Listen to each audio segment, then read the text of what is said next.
Seperti yang saya katakan hari Minggu yang lalu, bangsa Indonesia ini bangsa yang sangat luar biasa dan diberkati. Para pendiri bangsa ini dari awal mengerti bahwa kalau kita tidak menyembah Tuhan yang hidup, tidak ada yang akan bisa menolong kita. Dan salah satu di antaranya adalah memberikan sebuah hadiah yang ajaib buat orang-orang percaya, tapi sekaligus pengagungan kepada nama Tuhan Yesus yang ajaib. Di seluruh dunia hampir-hampir mungkin tidak ada hari ini negara yang memberikan akan hari kenaikan Tuhan Yesus sebagai hari libur nasional. Saya percaya ini sebuah penghormatan, tapi sekaligus di dalamnya ada iman. Sebab ketika Tuhan itu naik ke surga, maka Alkitab berkata dia berjanji akan kembali. Dan kalau dia kembali, saya percaya dia akan melihat pertama-tama adalah negara kita, orang-orang kita. Karena hari ini seluruh dunia, orang-orang Kristen juga kerja, hanya orang Indonesia kebaktian memperingati Tuhan yang naik ke surga. Saya percaya, saya mau berkata, Tuhan adalah Tuhan yang adil, dan saya mau percaya bahwa ketika nanti dia kembali, dia akan berkata, yang selama ini memperingati aku naik ke surga, cuma orang Indonesia, yang aku angkat duluan adalah orang-orang Indonesia yang cinta kepada dia. Amen. Saya katakan hari Minggu kemarin bahwa Yesus naik ke surga itu elegan sekali. Ada Alkitab mengatakan 500 orang yang melihatnya. Dia tidak melakukannya diam-diam dan kemudian mengklaim dirinya telah naik ke surga. Ketika dia naik ke surga, maka disaksikan oleh 500 orang saksi. Dan mereka semua melihat dia terangkat naik dan kemudian awan menutupinya. Saudara, saya mau berkata bahwa itu yang membuat kita ini berbeda. Kalau kita mengatakan bahwa kita ini orang percaya dan kita berkata kita percaya kepada Yesus Kristus Tuhan, maka kita harus mengerti bahwa menjadi orang Kristen itu adalah menjadi orang yang berbeda dengan yang lain. Nah, kalau kita tidak berani menjadi orang yang berbeda, saya pikir adalah sebuah kesalahan kalau Anda itu ikut akan Tuhan Yesus. Karena yang lain punya akan makam atau kuburan daripada tokoh-tokohnya. Dan ke sana orang masih bisa melihat, disinilah tokoh saya dimakamkan. Tapi Yesus hanya punya bekas kuburan yang dia pakai hanya tidak lebih dari 3 hari, sebab dia bangkit dari antara orang mati. Yang lain mati dan tidak bangkit kembali, Yesus mati dan dia bangkit kembali. Dan yang ajaib adalah dengan tubuh baru, tubuh kemuliaan, dia diangkat, dia kembali ke surga, dan 500 orang menatapnya dia naik ke atas. Bukankah itu sebuah tanda yang sangat jelas, bahwa kalau kita percaya kepada pribadi yang berbeda dengan yang lain, maka seharusnya kita juga menjadi sama dengan dia, tapi beda dengan yang lain. Tapi saya mau berkata dengan jujur, menjadi berbeda dengan yang lain, ternyata bukan sesuatu yang mudah. Karena begitu Anda berbeda dengan yang lain, Anda akan terasa aneh. Engkau jadi beda dengan semua yang lain, maka orang merasa bahwa ini orang-orang yang aneh. Lalu ketika sekalian semua orang mengatakan kita orang yang aneh, tanpa sadar tiba-tiba kita merasa sebagai orang yang terasing, atau orang yang diasingkan oleh yang lain. Karena semua mengatakan ini orang-orang aneh sebetulnya. Makanya saya hari ini mau berkata, mari kita peringati akan kenaikan Tuhan ke surga, dan mari kita berkata, kita punya Yesus yang berbeda, maka hidup kita juga harus berbeda. Kita tidak boleh sama dengan dunia. Dan ini sebuah pilihan dalam kehidupan kita. Nah, saya tadi berkata bahwa betapa sukarnya sebetulnya buat manusia pada umumnya untuk dia berbeda dengan yang lain. Saya beri contoh.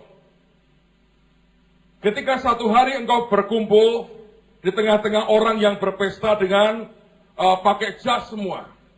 Tiba-tiba engkau sadar, engkau satu-satunya yang pakai batik, saudara. Sebagian orang mungkin akan berkata, ya so what, ini batik sendiri kok nggak nyolong kok. Tapi kalau Anda merasa Aku beda dengan yang lain. Lalu kemudian mulai hati kita, perasaan kita tidak nyaman. Karena kita merasa beda dengan yang lain. Lalu orang lain mulai melihat ke kita, dan orang mulai berkata, aneh nih orang. Semua kita pakai jas, pakai dasi, begitu rapi. Dia pakai batik sendiri, aneh. Tidak ada yang salah dengan batik itu.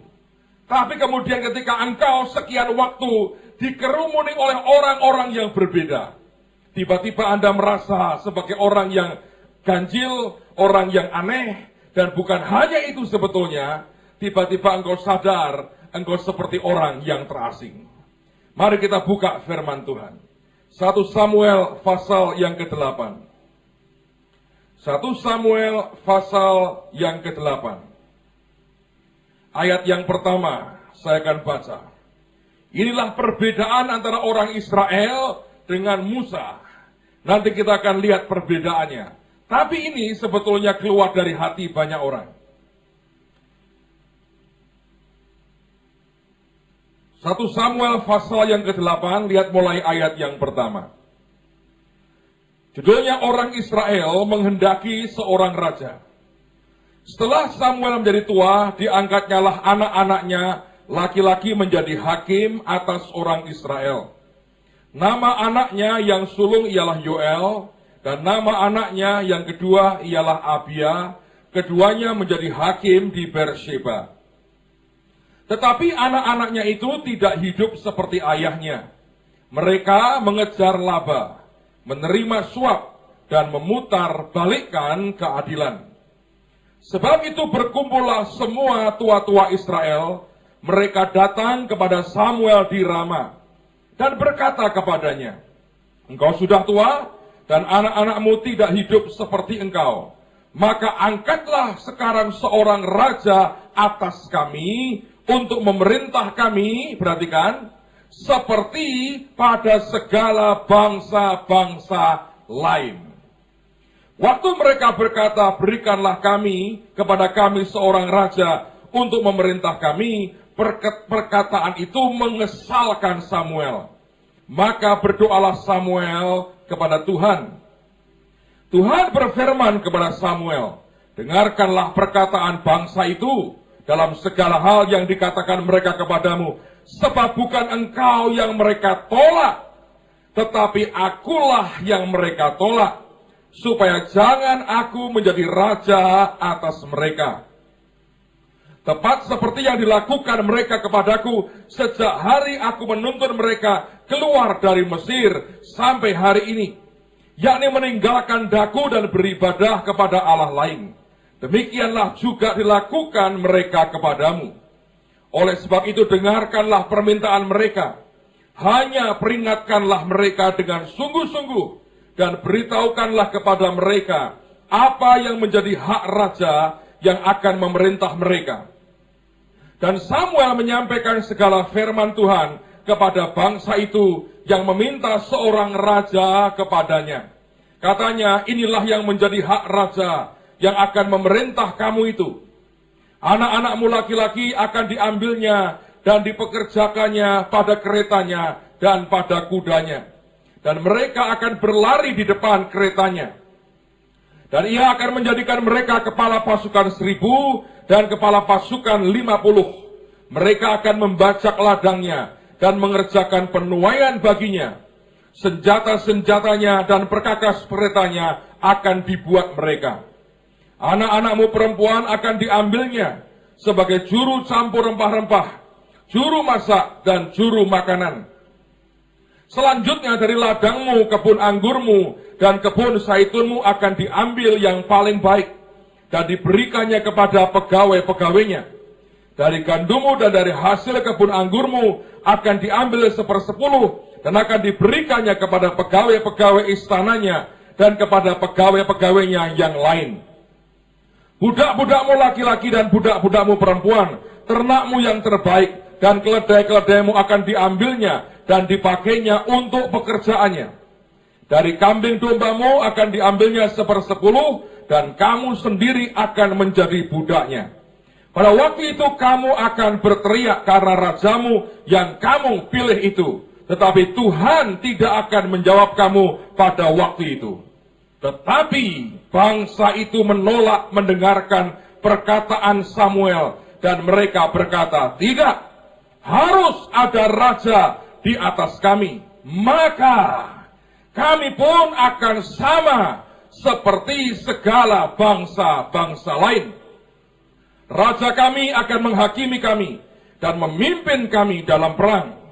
Samuel mendengar segala perkataan bangsa itu dan menyampaikannya kepada Tuhan. Tuhan berfirman kepada Samuel, dengarkanlah permintaan mereka dan angkatlah seorang raja bagi mereka. Kemudian berkatalah Samuel kepada orang-orang Israel itu, pergilah masing-masing ke kotanya. Saudara sekalian, setiap kita sebetulnya Tuhan desain sangat khusus. Dan sedemikian khusus, maka kekhususan itu sebenarnya sekaligus merupakan kekuatan kita yang luar biasa. Orang Israel didesain khusus oleh Tuhan, bahwa Tuhanlah yang menjadi raja mereka. Tapi hari itu, mereka memang punya alasan secara logika manusia kelihatannya oke. Yang berkata bahwa anak-anaknya Samuel tidak seperti bapaknya, mengejar laba, terima akan suap, dan memutarbalikkan keadaan. Lalu mereka berkata, anak-anakmu tidak mungkin jadi pemimpin kami. Karena itu angkatlah seorang raja. Saudara, dari zaman ke zaman, dari hakim yang pertama sampai dengan hakim yang terakhir Samuel, tidak pernah orang Israel memikirkan yang namanya suksesi. Siapa pengganti hakimnya. Begitu hakim itu mati, nanti Tuhan yang membangkitkan seorang hakim untuk orang Israel. Karena Tuhanlah raja mereka. Dan itu sebuah kekuatan yang luar biasa. Namun, itu yang membuat mereka berbeda dengan yang lain. Dan menjadi berbeda, seringkali sebetulnya beratnya luar biasa. Mempertahankan perbedaan yang ada pada kita, tidak sama dengan dunia ataupun yang lain. Ternyata bukan hal yang mudah. Setan juga mengerti.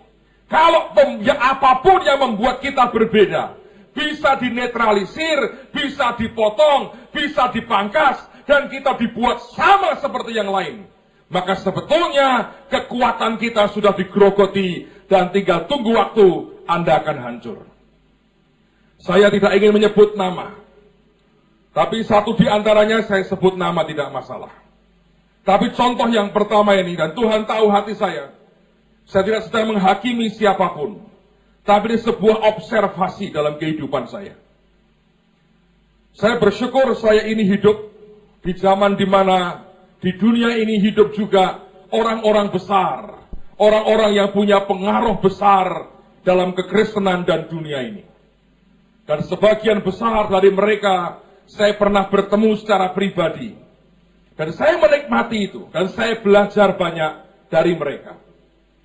Saya pernah ketemu dan didoakan oleh almarhum Kenneth Hagin beberapa saat sebelum dia dipanggil pulang ke rumah Bapa. Oral Robert tahun lalu dipanggil pulang oleh Tuhan setahun sebelumnya. Saya datang ke rumah beliau di California. Saya didoakan secara pribadi dan dia minta saya mendoakan dia. Sekian menit dengan hamba Tuhan ini sangat memberkati hidup saya. Anda tahu nama-nama yang lain yang tidak perlu saya sebut satu persatu. Tapi saya bersyukur saya diberi anugerah oleh Tuhan. Yang terakhir tahun lalu saya ketemu dengan Dr. Cho secara pribadi di kantornya. Dan saya bersyukur saya bisa sharing, saya bisa bicara sambil mengucapkan terima kasih untuk apa yang telah dia kerjakan tanpa dia tahu mengubah banyak kehidupan saya. Kalau Anda bisa cari buku Dimensi Keempat atau The Fourth Dimension, itu arti buku yang mengubah hidup saya. Pengertian soal iman dan bagaimana percaya dengan hal yang besar saya dapatkan dari tulisan beliau. Well, anyway, satu di antaranya adalah orang yang saya tidak berkata saya kenal secara pribadi, tapi saya pernah didoakan dia berkali-kali. Dan selama hidupnya dan sekarang masih hidup, saya berkata dia punya impact begitu besar dalam hidup saya. mengenalkan saya akan Holy Spirit, akan Roh Kudus dengan sangat bagus, dengan begitu gamblang. Dan sejujurnya itu mengubah warna gereja ini ketika saya sempat beberapa tahun mendekat ke arah pelayanannya. Saudara, hamba Tuhan ini adalah orang yang termasuk saya paling hormati. Dan sekali lagi Tuhan mengerti akan hati saya. Ini bukan untuk menghakimi satu orang, tapi saya sedang diajari Tuhan beberapa hal. Dia punya keistimewaan yang orang lain tidak punya. Kalau dia KKR di zaman-zaman itu di tahun 90-an, saudara. Orang kalau kebaktian itu antri, kebaktian malam hari dari pagi, malam sebelumnya, orang sudah camping di depan pintu kebaktian. Saya terus terang melihat itu, saya kagum, saya bilang, Tuhan, ini loh baru ini kerajaan surga. Terakhir saya bersyukur, kalau tim Bahtera buat KKR itu mirip-mirip saudara-saudara. Orang bisa antri ribuan berjam-jam di luar, hanya untuk bisa masuk gedung. Dan mereka rebutan cari tempat. Saya pikir itu sebuah aroma haus dan lapar akan Tuhan. Sedih banget tuh kalau kebaktian ya. Pendetanya harus nunggu sampai jemaatnya penuh baru dia bisa mulai kebaktian. Yang ditunggu tidak pernah sadar dan terus seperti itu. Kita pernah mengalami zaman itu. Kita persekutuan doa dan kita pakai gedung pemuda. Tahun itu masih ada, sekarang sudah dibongkar dari Aztek. Kita kebaktian jam 6, katanya kebaktian. Paling cepat 6:30 baru kita mulai. Karena 6:30 baru lumayan orang yang datang. Dan itu terjadi bertahun-tahun. Dan saya sejujurnya kayak itu merobek hati saya tiap kali kebaktian minggu sore seperti itu persekutuannya. Saya berkata ini sungguh-sungguh tidak wajar sebetulnya. Nah anyway, orang ini dipakai Tuhan, hamba Tuhan ini dipakai Tuhan dengan cara yang sangat unik sekali. Ketika dia khotbah, ketika dia ngajar, dia adalah one of the best teacher yang pernah saya dengar. Dia ngomong dengan begitu bagus, dia begitu dalam kupas Alkitab. Saya menggemarinya ketika dia menyampaikan akan teachingnya. Dan kemudian saya perhatikan ketika dia mulai mendoakan orang sakit. Ajaib sekali. Tiap kali itu bisa puluhan kursi roda kosong. Oleh karena Tuhan menjamah hidupnya. Dan orang-orang ini disembuhkan Tuhan luar biasa. Dan saya perhatikan selalu ada yang aneh yang dia lakukan. Yang tidak ada hamba Tuhan lain melakukannya. Dia bisa mendoakan pengurapan. Dia bisa lepas jasnya. Dia bisa lemparkan ke orang. Itu kayak sambar puting beliung, saudara. Dia bisa suruh Anda berdiri. Dia tunjuk, dia tiup satu row, satu bangku itu, satu klub. Itu bisa rubuh semua. Karena kuasa Tuhan. Dia termasuk orang yang saya perhatikan. Orang dipanggil dia, dikebasin tangannya, ditiup. Orang bisa keplanting sekian meter. Saya lihat, saya ngalami sendiri. Dan itu yang membuat dia berbeda. Tapi satu hari, saudara, ini faktanya. Mulailah di negaranya, orang-orang meributkan soal dia. Serangannya secara teologis mengerikan sekali. Dia ngomongin ini sesat, ini setan, ini bukan Tuhan, ini cuma show, ini kayak Hollywood, ini bukan hamba ini. Saya lihat itu, serangannya saya baca di media, dihantam bertubi-tubi. Dan rupanya, beliau goyang, saudara. Sampai kemudian datang kepada hamba Tuhan, dan berkata apa yang harus aku buat. Lalu orang-orang ini memberikan nasihat yang baik. Sudahlah, doakan saja orang sakit. Kamu gak usah ngebut-ngebut atau ngelemparin jasmu. Gak usah niup-niup. Kamu doakan saja orang sakit. Bagus kan nasihatnya? Bagus. Tapi sejujurnya, saya melihat sesuatu yang berubah sejak itu.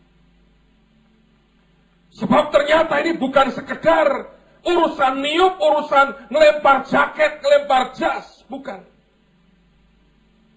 Itu sebuah keunikan yang Tuhan berikan dalam hidupnya.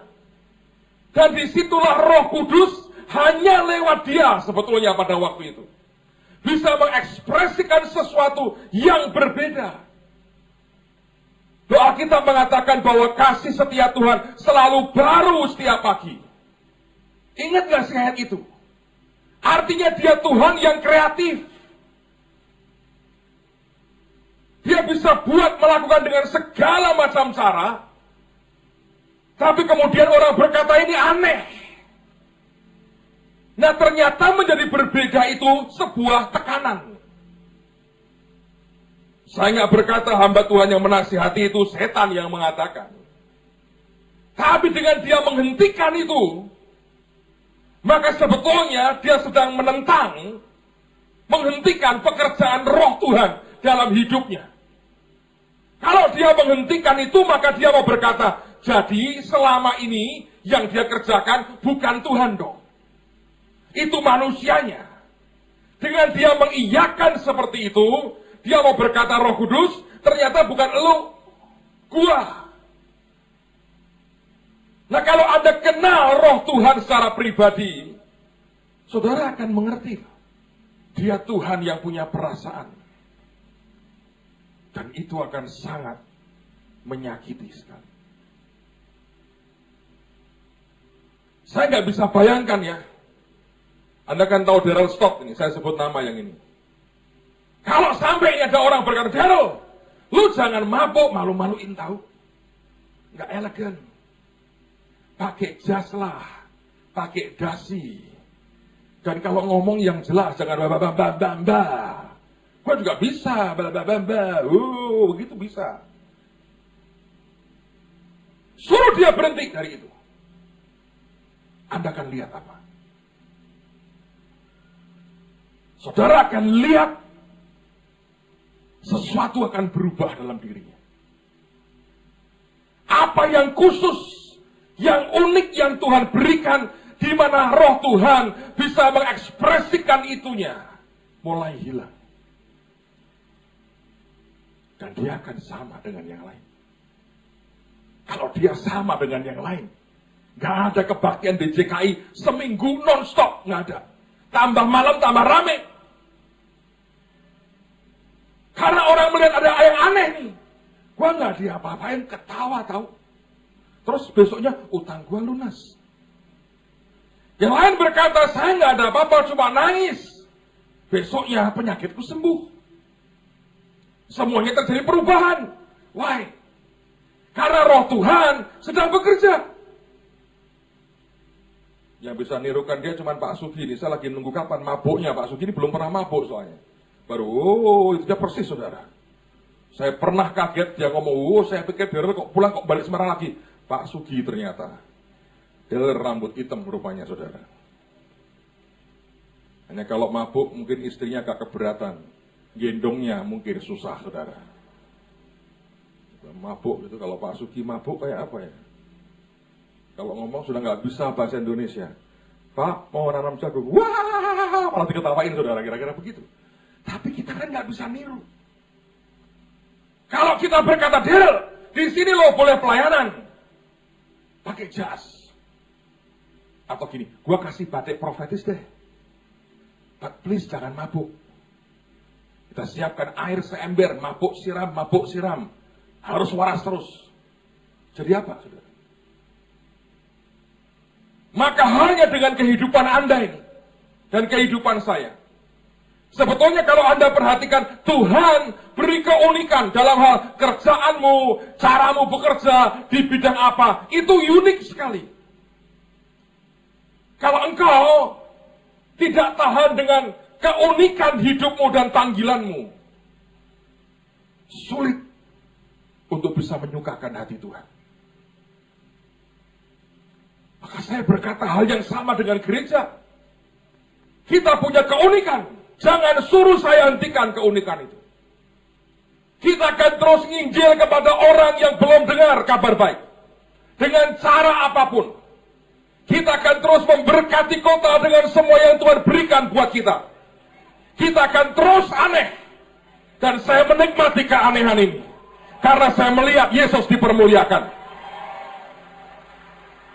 Kalau Anda mau gereja yang biasa-biasa, di sini bukan tempat saudara. Tapi kalau Anda mau berkata, aku mau ambil yang Tuhan mau buat hidupku. Yang Tuhan kerjakan buat kota ini dan bangsa ini. Mari tetap jadi berbeda buat Tuhan. Bukan kita nyentrik, saudara, bukan. Saya bukan tipe orang yang suka nyentrik. Tapi kalau Tuhan suruh, apapun kita kerjakan. Kalian nari-nari yang beda. Orang boleh ngomong apa, bukan urusan kita. Biar berurusan dengan Tuhan. Jangan biarkan siapapun menetralisir kita. Kekristenan kita bukan, maaf nih ya, bahasa Jawa enak, ombyoan, saudara. Anda harus ngerti, eagle flies alone. Raja Wali terbang sendiri, but emprit fly rombongan. Kalau Anda mau rombongan, emprit.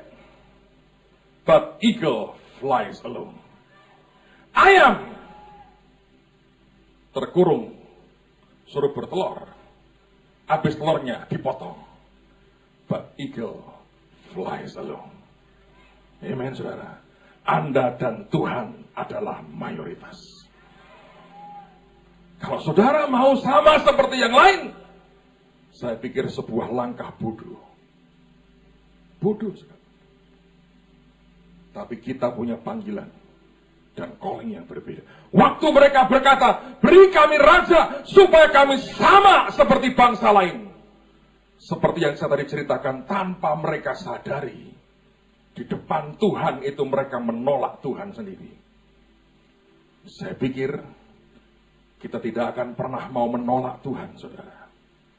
Biar dia mau, dan apa yang dia mau jadi dalam kehidupan kita. Menurut saya sama dengan kalau John Evans ini saudara suruh berhenti ngomong soal duit, dan Anda suruh dia seminar tentang tarian dan pujian. Saya nggak bayangin. Karena itu saya berkata, kalau ada orang berkata, kamu kok aneh? Memang kita aneh. Sama dong dengan yang lain. No way. Bukan calling kita. Musa lebih cerdas. Coba lihat firman Tuhan. Keluaran pasal 33. Keluaran pasal yang ke-33. Kalau Anda ketemu Keluaran pasal 33, lihat pada ayat yang ke-15 dan ayat yang ke-16.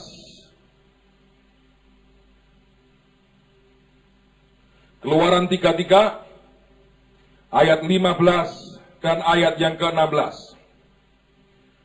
Pada waktu itu Tuhan sebetulnya sudah tidak mau lagi mimpin orang Israel. Dan dia berkata, aku suruh malaikat mimpin kamu, aku tetap beri tanah Kanaan. Semua bangsa di sana akan aku halau. Engkau tetap terima tanah dengan susu dan madu yang limpah. Tapi ini perkataan Musa.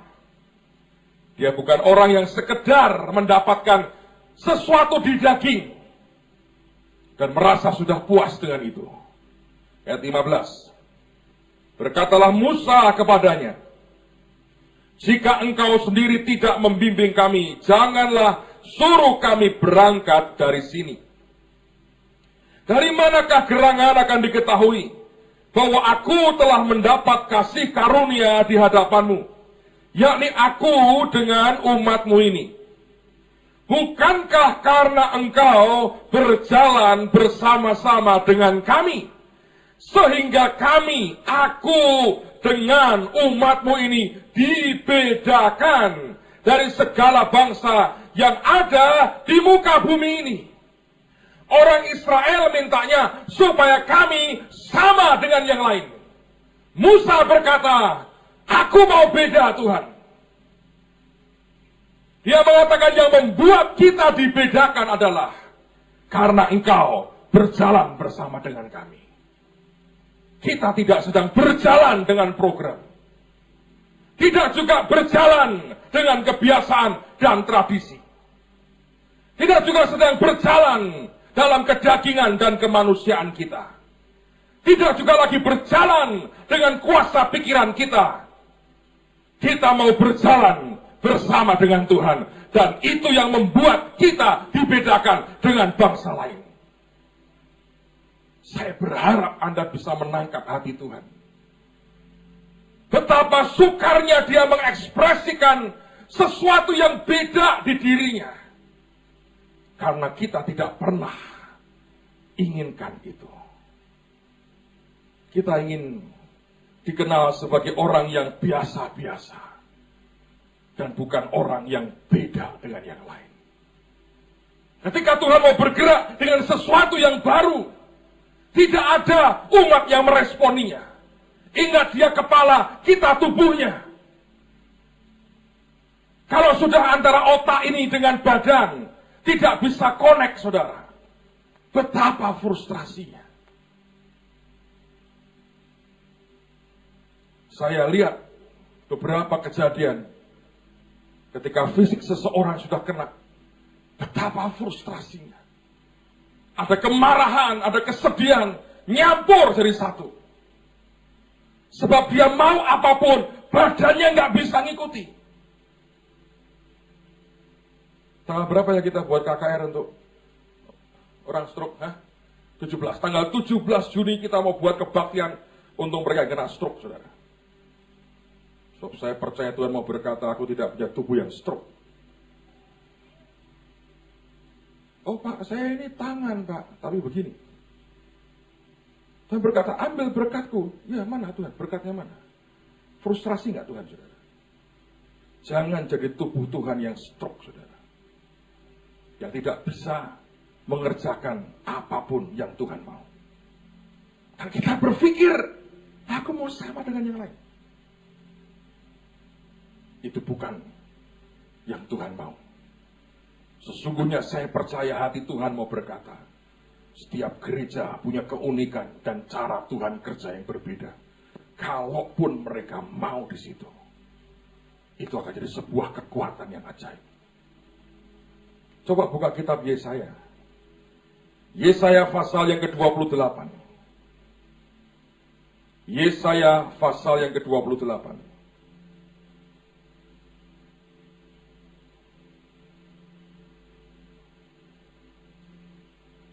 Lihat ayat 20 dan ayat yang ke-21.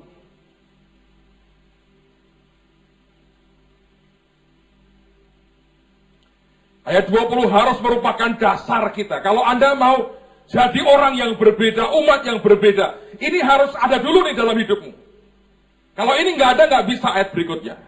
Yesaya 28 ayat 20. Sebab tempat tidur akan kurang panjang untuk dipakai membujurkan diri. Dan selimut akan kurang lebar untuk dipakai menyelubungi diri. Saudara, apakah engkau sudah nyaman dengan keadaanmu hari ini?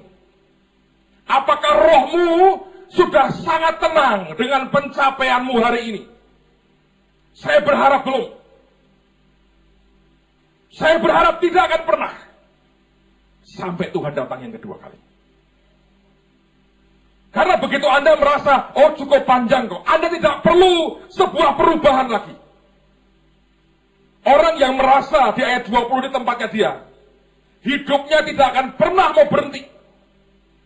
Dia berkata, aku gak bisa berhenti, ini kurang panjang, kurang lebar. Ini bukan tempat yang semestinya. Aku mau lebih lagi. Dan sebetulnya, itu yang Tuhan inginkan. Hanya kebanyakan kita ini sudah puas sih. Yang minggu lalu itu saya cerita dulu, saudara. Zaman tahun 60-an, 70-an saya dengerin Kus Plus. Saya harap Anda tidak bosan dengan cerita Kus Plus saya. Bukan lautan, hanya kolam susu. Saya masih ingat. Siapa ya cerita ya? Ada seseorang cerita. Oh, Pak Kapolda kita ini, Pak Edward cerita waktu ngobrol dengan kami di sini. Dia bilang begini, Pak, zaman saya kecil tuh Pak ya, saya kalau di desa nyanyinya lagunya Kus Plus Pak. Apa? Bis sekolah. Jadi kami nyanyi bis sekolah yang kutunggu. Orang-orang berkata gini, di desa ini nggak ada bis lewat, lu mau nunggu sampai kapan katanya. Ya tapi kita senang aja, nunggu bis sekolah. Tapi bukan itu saya mau cerita. plus lah. Kail dan jala cukup menghidupimu. Nah, itu kalau kita sampai hari ini ngajari ke nelayan gini, tenang, kail dan jala cukup menghidupimu. Kita sedang membodohi bangsa sendiri. Kemarin saya cerita itu orang-orang Jepang kalau nangkap ikan di laut kita, orang Jepang, orang Taiwan, orang Korea, semua itu. Saya baru kapan itu saya di Solo ketemu dengan seorang perwira TNI, sekarang sudah brigjen beliau. Dia berkata, Pak, saya pernah ditugaskan di Indonesia Timur. Di radar kami itu kalau malam titik merah semua banyak. Itu apa, Pak? Kapal. Dan semua kapal asing nangkep ikan di laut kita. Dan kemarin ada teman yang pernah lihat sendiri prosesnya. Itu sekian banyak kapal ngumpul. Dan mereka pakai lampu yang kuatnya luar biasa. Terus mereka buat saluran, jalur sonar, saudara. Jadi ikan itu ditarik dan digiring dengan sonar. Kalau dia sampai melewati sonarnya itu kesakitan, dia balik lagi ke tengah. Itu yang mungkin ribuan, puluhan ribu ikan gede-gede, kecil-kecil, semua datang sedot. Datang ke mereka. Begitu diambil, tinggal diambil, diangkat jala gede mereka, wup, diambil, masukkan di kapal, proses langsung, nanti mereka mendarat sekian hari kemudian, di negara mereka masing-masing, keluarnya sudah kalengan sarden. Sedang kita bangsa yang bukan lautan, hanya kolam susu. Kail dan jala cukup menghidupimu. Nyuti lemah sama golek cacing. Entuk siji uget-uget enak gitu Terus dikan ceklak gitu. Uget. Lucu ya Pak ya, mancing nang kretek berok gini.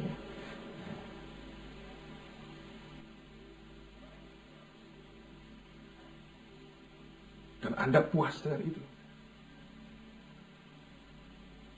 Apakah tempat tidurmu masih membuat engkau nyaman? Dan selimutmu membuat engkau nyaman hari ini. Kalau itu masih membuat engkau nyaman, Anda sedang berhenti. Sementara umur bertambah tapi engkau berhenti. Pencapaianmu semuanya berhenti.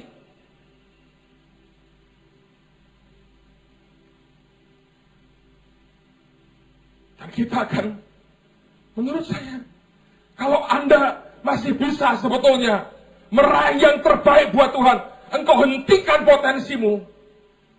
Dan engkau berkata, ini aku sudah hebat, cukuplah sampai di sini. Orang lain juga lebih susah dari saya.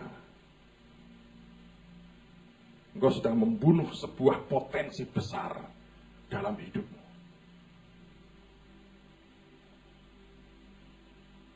Amen, saudara.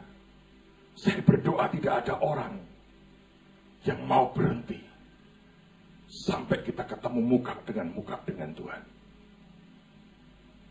Tapi ayat berikutnya, begitu orang merasa, aku tidak bisa dengan apa yang ada.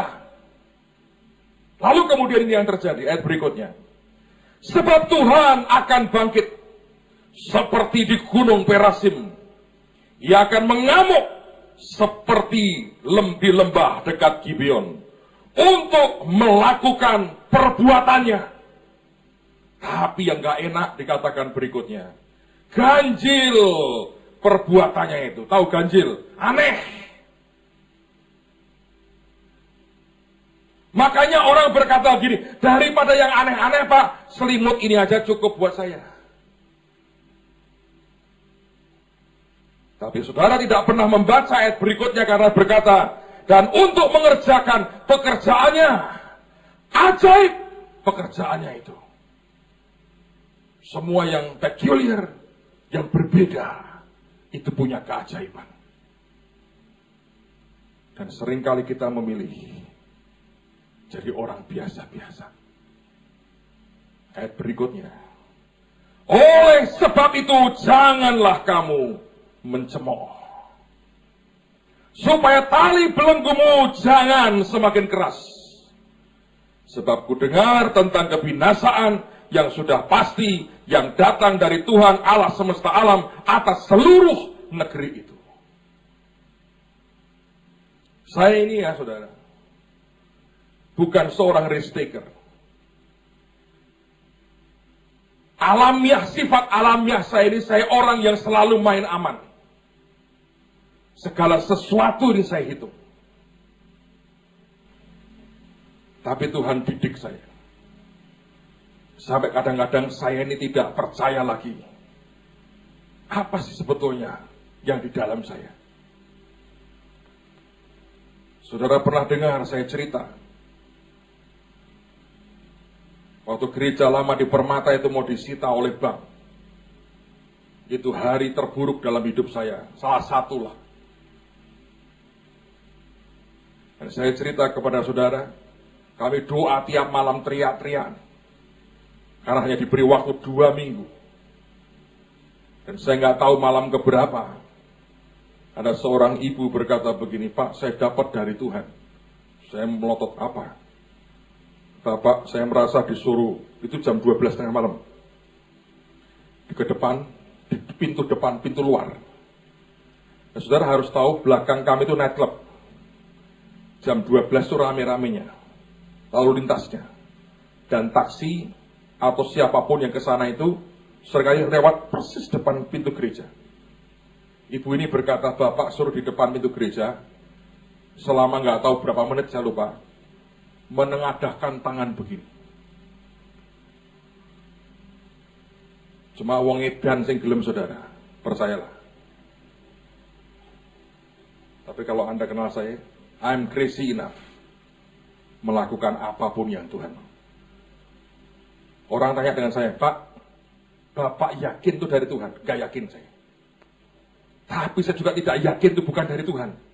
Itu masalahnya. Yang saya tahu cuma muka gua taruh di mana. Terus saya tanya, lah Bu, apakah kita serombongan rame-rame begini? Oh enggak Pak, hanya Bapak saja. Yang lain mendukung doa di dalam. Tanya loh, Charlie itu terlibat itu, tapi di dalam. Pak Tim segala itu ada, di dalam saudara. Cuma saya tahu, Tuhan berkata begitu. Nek sudah Tuhan berkata, skakmat saudara. Mau ngomong apa? Cuma detik itu saya bilang ini, Tuhan kau ngerti hatiku. Seperti Daud berkata, di depan Tuhan. Kalau aku suruh mempermalukan diriku, ya oke lah. Aku hanya berkata gini, Tuhan aku gak punya jalan lain. Kalaupun dari kedagingannya dia, Engkau tahu hatiku, aku mau kerjakan bagimu. Sampai detik ini, saya tidak menyalahkan dia. Sebab nyatanya beberapa hari kemudian, Tuhan memberkati kita luar biasa. Tapi saudara, saya keluar, mulai satpam, saya begini.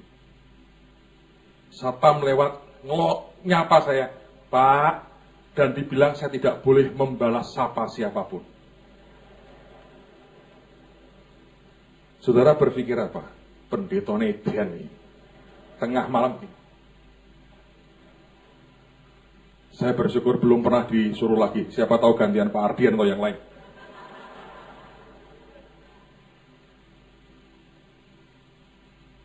Ini maaf nih saudara ya.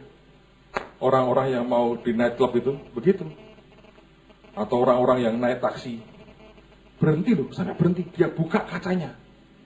Zaman dulu kaca belum banyak yang otomatis kan pakai ongkelan gini. Kadang-kadang. Saya dilongongin. Orang cekikian. Seingatku sejam. Mungkin 1 menit pertama saya sudah begini. Seperti orang olahraga. Gini terus saudara. Karena haleluya terus ini. Masa begitu? Gini.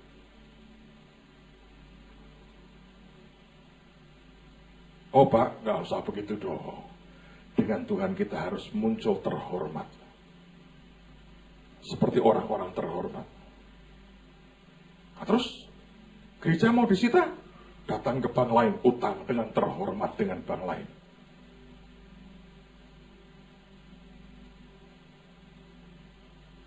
Kalau itu terjadi, tidak ada kita sebagaimana kita ada hari ini. Paling tidak saya belajar rendah hati. Paling tidak saya mau berkata Tuhan, aku memang tidak punya apa-apa. Tapi aku taruh semua hari itu. Harga diri. Semuanya aku taruh di situ. Dan saya yakin Tuhan menghargai semua pengorbanan kita. Kalaupun ibu itu tidak dapat dari Tuhan, minimal Tuhan terenyuh lihat saya, mesake tenan. Berkati. Minimal menurut saya. Daripada Anda ini sombong-sombongan. Dan Tuhan berkata, lanjutkan, malah panjang, saudara. Semua yang khusus, yang unik, jangan dibuang. Kita punya Yesus yang berbeda. Saya ingat tahun 80-an. Tuhan pakai Pak Alex Abraham. Ini orang antik benar.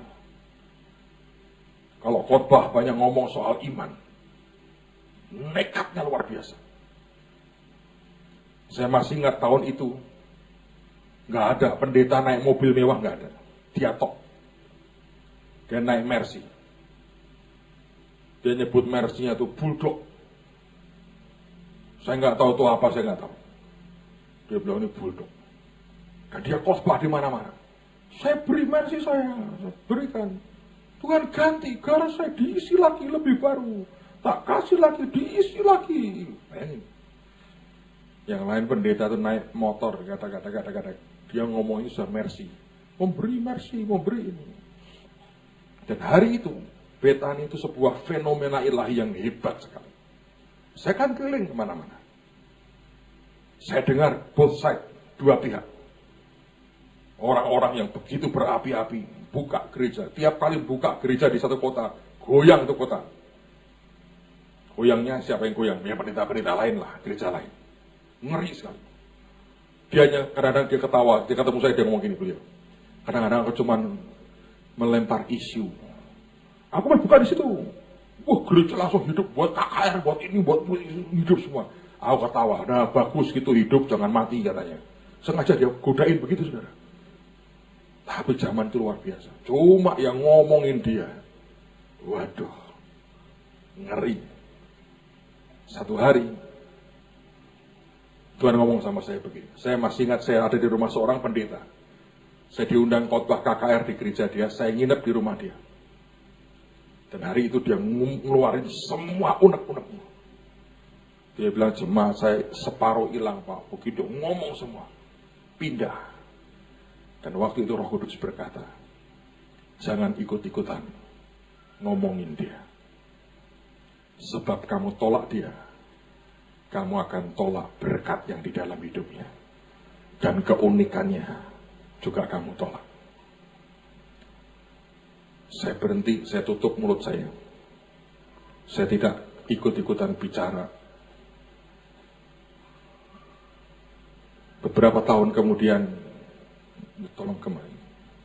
beberapa tahun kemudian, Tuhan suruh kita bangun Holy Stadium. Saya masih ingat kita beli tanah ini, pertama yang kita beli cuma 2,8 hektar. 2,8 hektar. Dan waktu itu kita tidak punya uang sebetulnya. Karena kita harus bayar 8,2 miliar. Kita ada 1 miliar kita berikan kepada yang punya tanah. Dan kita dapat waktu 2,5 tahun ngangsur tanpa bunga. Artinya kalau kita bisa dengan baik bayar, dalam 2,5 tahun lunas, baru kita boleh membangun. Saya bilang, kalau nunggu 2,5 tahun lunas, mau berapa tahun bangunnya? Karena bangunnya akan lebih daripada 8,2 miliar. Mungkin 70-80 miliar, 10 kali lipatnya. Nggak bisa begitu. Pada waktu itu ada orang Jakarta memberi kita ruko 3 atau 4 lantai. Sebetulnya harganya nggak terlalu tinggi, 150 juta kira-kira. Kita bisa jual dan kita bisa bayarkan ngangsur bisa. Tapi hari itu kami memutuskan untuk mempersembahkan akan tempat itu sebagai taburan. Dan saya masih ingat, saudara. Saya diundang Pak Alex khotbah di persekutuan dia di Jakarta. Karena beliau pada waktu itu mau bangun menara Jakarta. Dan Tuhan berkata, berikan itu persembahkan ke hambaku itu. Saya nggak tahu apa yang terjadi begitu kami memutuskan. Di Di hari yang sama satu orang memberi 2 sertifikat tanahnya ke kita. Disuruh Tuhan untuk mulai nabur buat kita lunasi akan tempat ini. Saya terbang ke Jakarta, satu orang ibu tungguin saya di lobi hotel. Sampai sekarang itu ibu masih ikut SHRK tiap bulan dengan setia. Dia bilang, Pak, 2 minggu Tuhan kejar hati saya nggak bisa tidur. Saya bilang, kenapa? Dia keluarkan sertifikat tanah. Tuhan mau saya berikan ini untuk gereja Bapak. Padahal belum ada banyak orang tahu kita lagi mau bangun Holy. Dan ibu ini berikan. Dan saya lihat NCOP-nya 1 miliar. Tanah itu 1 miliar di Kelapa II di Jakarta. Langsung dalam waktu beberapa hari laku dibeli orang. Tempatnya bagus, 1 miliar kita dapat. Dan saya belum serahkan itu sertifikat ke Pak Alex. Malam harinya saya khotbah dan saya cerita. Dan saya bilang di mimbar, saya bilang, Pak Alex, nanti aku mau serahkan ini. Pak Alex berkata, tahan dulu, nanti setelah kamu selesai khotbah, baru boleh kamu serahkan. Saya masih ingat, selesai saya khotbah, dia berdiri, dia undang saya serahkan sertifikatnya. Dan Pak Alex terus terang berkata, selama aku pelayanan, belum pernah ada pendeta gereja lain memberkati aku seperti ini. Kebanyakan pendeta datang kepadaku minta bantuan keuangan. Ini ada pendeta ini, aneh nih pendeta ini katanya. Malah memberkati, bukan orang Betani yang memberkati aku. Nah waktu itu orang-orang intinya Pak Alex dekat dengan beliau di Jakarta. Saya serahkan, dia berkata begini, aku mau urati kamu. Dia ambil minyak, banyak sekali. Dan dia berkata begini, aku ini diberi karunia Tuhan, bangun gereja besar dengan jemaat yang banyak. Tuhan berkata, suruh berikan ke kamu. Jari tangan saya diurapi dengan minyak, saudara. Dan dia berkata pada saya, aku bangun nginden 12 tahun. Aku berdoa, kamu tidak lebih dari 4 tahun selesai. Saya mau berkata buat saudara, Tuhan membuktikan, tepat dalam waktu 4 tahun, kita resmikan Holy Stadium. Selesai semua dalam 4 tahun. Dan saya masih ingat guyonan dari orang-orang beliau di Jakarta. Selesai dia doakan saya, urapi saya seperti itu. Mereka datangin saya. Dan mereka berkata begini, waduh Pak, kita kecolongan ini. Ada Yakub masuk ke kemahnya bapaknya ini. Maksudmu? Ya ini, beliau ini Ishak, bapak Yakobnya. Dicolong, diambil berkatnya. Buat kita apa? Ada berkat Esau. Enggak mau Pak, saya bilang. Mereka bilang, wah diambil ini. Tapi apa yang dia katakan betul. Tidak sampai lebih dari 4 tahun kita bisa selesaikan Holy Stadium. Beliau bangun 12 tahun dalam pengakuannya. Dan saya mau berkata buat saudara, hari ini Tuhan beri kita tanah. Saya pikir lebih besar dari beliau. Kita hampir 9 hektar, beliau mungkin kira-kira 7 hektar. Dan Tuhan memberi anugerah buat hidup kita. Melanjutkan apa yang Tuhan mau. Dan menuntaskan apa yang Dia mau. Jangan pernah takut jadi berbeda. Jangan pernah. Jangan pernah terganggu kalau Tuhan panggil kita beda. Karena kita memang beda. Jangan pernah paksa saya jadi biasa-biasa. Karena itu akan mendukakan hati Roh Kudus. Kalau dia mau berbuat sesuatu yang ajaib dan ganjil, dia berpaling ke siapa? Kalau tidak ada lagi alat yang bisa dia pakai untuk menyatakan sesuatu yang berbeda. Dengan membawa dampak yang berbeda. Dia harus berpaling ke siapa? Saya berdoa. Tuhan berpaling kepada kita. Dan kita lakukan apa yang Dia mau. Dalam anugerahnya. Kalau dia ingin demonstrasikan sebuah keajaiban. Tapi juga keganjilan. Apakah masih ada tubuhnya yang dia bisa pakai? Jangan-jangan tiba-tiba kita ini sudah tidak mau lagi melakukan apa yang dia mau. Saya teringat cerita tentang Simpson. Dia berbeda. Sejak lahir, rambutnya tidak pernah kena pisau. Tidak pernah dipotong. Saya nggak tahu sepanjang apa rambutnya. Saya yakin dia tampil aneh. Mungkin disanggul. Ya, mau diapain lagi? Kalau Anda panjangkan rambutmu terus, tidak pernah kena pisau cukur, aneh. Keanehan itulah yang membuat sebuah kekuatan disalurkan. Kata Simpson artinya seperti matahari. Ada cahaya, ada terang, ada panas yang luar biasa. Dan kemudian datanglah Delilah. Nama Delilah artinya lemah atau membuat jadi turun.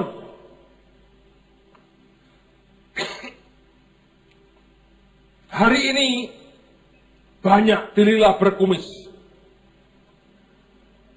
Siapapun yang membuat engkau jadi turun dengan cara meyakinkanmu atau membuat engkau sama dengan yang lain, itu Delilah. Nah kalau laki Pak, Delalah namanya. Dah saya sebut. Bisa brewon, bisa kumisan, bisa segala macam. Tidak harus Anda pikirkan, oh Delilah itu perempuan. Enggak. Siapapun yang membuat engkau lemah atau engkau turun. Nah apa yang dia buat? Dia merayu, dia merengek supaya Simpson tunjukkan di mana kekuatannya. Dan begitu dia ngaku, dia berkata gini, Simpson,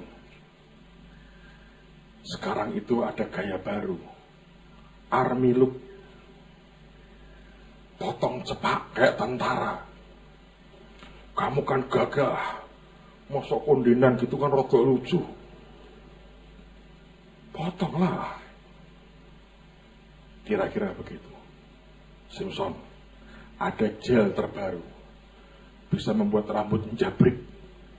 Seperti menentang Tuhan. Begitu. Dan dia berpikir mungkin, iya daripada sanggulan, rol-rolan tiap hari, keramas ngentak lerak dan obat keramas yang lain. Ini kan asik. Dan dia dipotong. Dia sama seperti yang lain. Begitu dia sama seperti yang lain, profesi terakhirnya adalah pelawak, saudara. Dengan segala hormat kepada para pelawak. Tapi seorang hakim yang perkasa runtuh. Ayat terakhir. Wahyu pasal yang ketiga. Wah, ada orang berkata, Pak, ini kan hari kenaikan Tuhan Yesus. Kenapa korbannya enggak itu, enggak kenaikan Tuhan Yesus? Karena kita beda.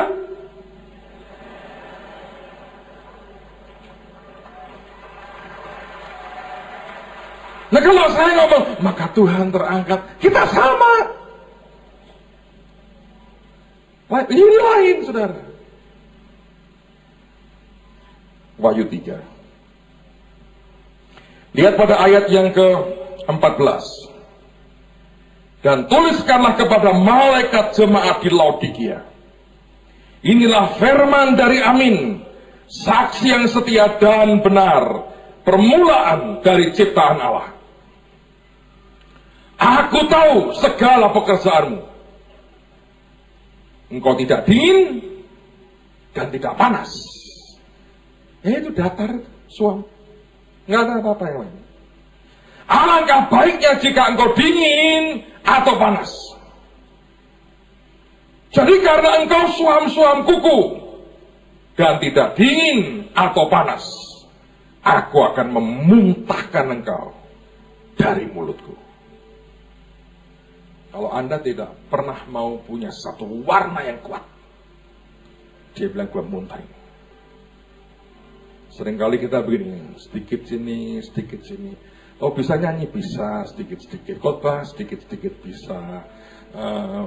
Apalagi ya, Mimpin perusahaan, ya kecil-kecilan bisa. Kerja sama orang, ya lumayan lah, dikit-dikit bisa. Itu imannya dikit-dikit. Akhirnya nggak ada warnanya. Tidak ada sesuatu yang kuat keluar dari hidup. Dan dia bilang, kamu tidak dingin dan tidak panas. Aku muntahin. Amen, saudara. Saya berdoa setiap orang yang nyebut nama Anda aja, langsung ngerti ini. Jangan sampai nyebut nama orang, itu ngapain ya dia ya? Amen, saudara. Terusin dikit lagi. Karena engkau berkata, aku kaya, dan aku telah memperkayakan diriku, dan aku tidak kekurangan apa-apa. Ini orang-orang yang merasa sudah punya uang. Dan karena engkau tidak tahu bahwa engkau melarat dan malang, miskin, buta, dan telanjang,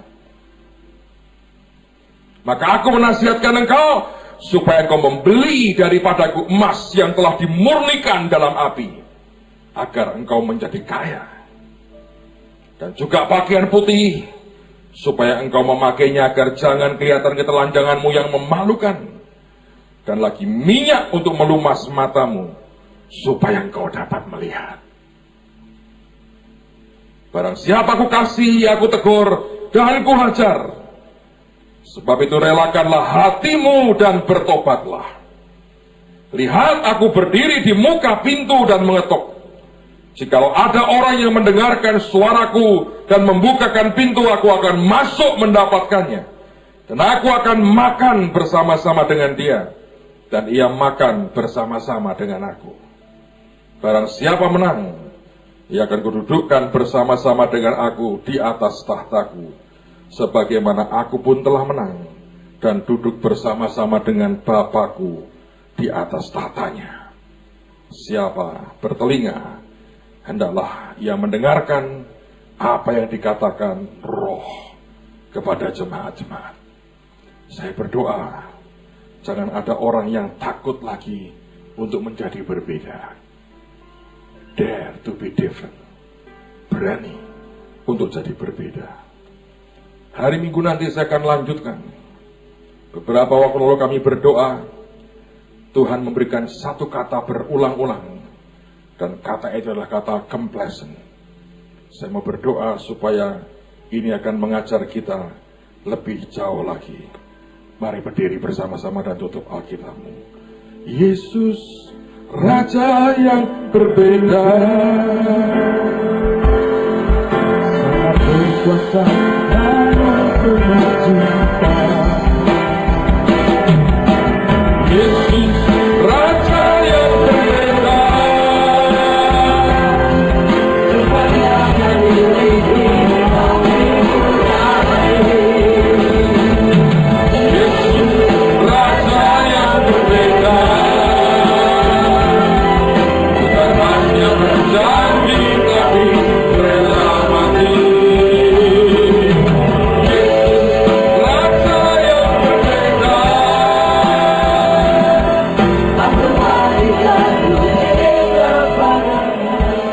Setiap orang yang dipakai Tuhan akan Anda lihat sebuah keunikan.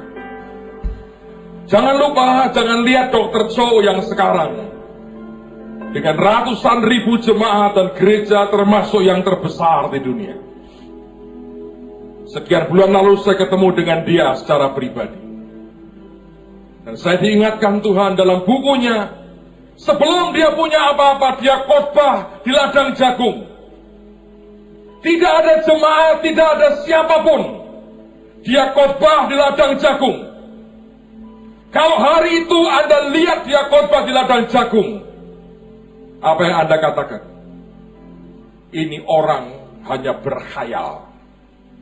Nanti lu bergaya begitu kalau sudah punya jemaat yang banyak. Antara orang berkhayal dengan orang percaya akan destininya kelihatannya hampir sama. Tapi saudara akan melihat perbedaan sekian waktu kemudian ke depan. Hari ini tidak ada orang yang mengatai dia sedang berkhayal. Orang malah belajar. Oh, kamu dulu begitu ya. Yang mau belajar tentu. Sebab orang sudah melihat akan hasilnya. Ada orang-orang yang mengerti adanya dimensi keempat dalam hidupnya. Dan ketika dia menghidupi dimensi itu, dia mendapatkan yang dia inginkan. Yesus berkata, kalau engkau berdoa percayalah seakan-akan engkau sudah menerima. Maka hal itu akan diberikan kepadamu. Apa itu artinya? Engkau percaya, aku sudah menerima.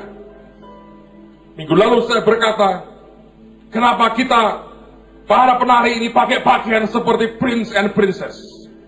Ini bukan karena mode penari sekarang begini. Kalau itu pendapat saudara, Anda sedang tidak mengerti apa-apa. Tapi kita sedanglah mau percaya, one day aku akan jadi prince and princess-nya Tuhan. Ada pilihan, Anda bisa pakai kaos oblong dan celana kolor warna putih atau warna apapun lah. Anda bisa memilih untuk pakai pakaian seperti itu. Maka jadilah seperti imanmu. Yusuf pakai a tunic of many colors, jubah yang warna-warni. Sekian tahun kemudian dia sungguh-sungguh jadi penguasa. Apa yang di pikiranmu hari ini? Apa yang di hatimu? Engkau bergerak kemana sekarang? Kita menyanyikan lagu-lagu yang orang mungkin berkata, ini kedan ini.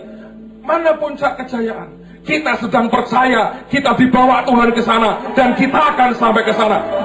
Daripada Anda nyanyi begini, biar kami miskin di sini, asal mudah-mudahan insya Allah semoga kiranya kaya di surga. Lalu kau yang mau boleh nyanyikan loh. Kenapa tidak nyanyi sesuatu yang kuat? Amen. Saya mau tanya, realita dulu atau kebenaran dulu yang ditangkap? Kebenaran. You shall know the truth. And the truth that you know shall make you free. Saudara tahu bedanya orang perjanjian lama dengan perjanjian baru? Di perjanjian lama, tiap kali orang memberikan persembahan, mereka datang ke sinagog pada hari Sabat, hari terakhir. Itu hari Sabtu.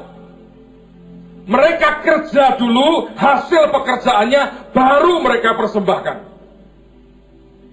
Paulus mengubah. Dia berkata, pada hari pertama dari tiap minggu, waktu engkau kumpul, karena dia mau berkata, hei, bawa persembahanmu di depan. Engkau perlu beriman. Ini Tuhan yang aku yakini, engkau berikan kepadaku. Coba rubah cara berpikirmu. Mengertilah. Kalau engkau berkata, realitanya dulu, jangan pernah ngomong surga karena engkau belum pernah ke surga kalau begitu. Oh, dalam Yesus ada jaminan keselamatan. Jangan pernah ngomong jaminan keselamatan karena engkau belum tentu selamat kalau begitu. Kenapa kita berkata ada jaminan? Karena firman berkata seperti itu. Kenapa hari ini kita bersuka cita? Karena kita percaya kita ditebus oleh Yesus. Dia mati, dia bangkit, dia naik ke surga, dan dia akan datang kembali. Jangan biarkan apapun dan siapapun membuat engkau jadi suam, jadi Kristen yang biasa-biasa dan hanya melihat sebuah realita. Dan jangan pernah mau dibodohin setan. Jangan pernah berkata, oh asal aku punya rumah, punya mobil, rumahku gede, mobilku 4. Maka itulah pencapaian sukses. Bodoh saudara. Terlalu murah dan rendahan. Tuhan mau memberi hadiah yang saya katakan minggu lalu. Ada high calling. Jangan cari yang low, jangan cari yang di bawah. Cari yang high and the highest. Paulus berkata, aku kejar hadiah itu. Pak, saya ya pokoknya hidup buat diri saya sendiri. Well, saya nggak perlu waktu untuk bicara dengan Anda kalau begitu. It's totally different. Sebab Paulus mau berkata, aku melupakannya di belakang, berlari. I press toward, aku maju, aku tekan terus. desak ke depan untuk aku mendapatkan hadiah, yaitu high calling. Itu hadiah. Jangan puas hanya jadi orang biasa-biasa. Mari capai apa yang Tuhan mau. Sebab kalau saudara membiarkan keadaan apapun membuat hatimu tawar, kecewa, engkau mundur, Anda sedang merugikan dirimu sendiri. Sebuah kebodohan yang mengerikan sekali. Tapi saya berdoa, kita akan berkata, Tuhan, aku mau jadi orang yang berbeda. Jadi seperti apa yang Tuhan mau. Dapatkan semua janji Tuhan.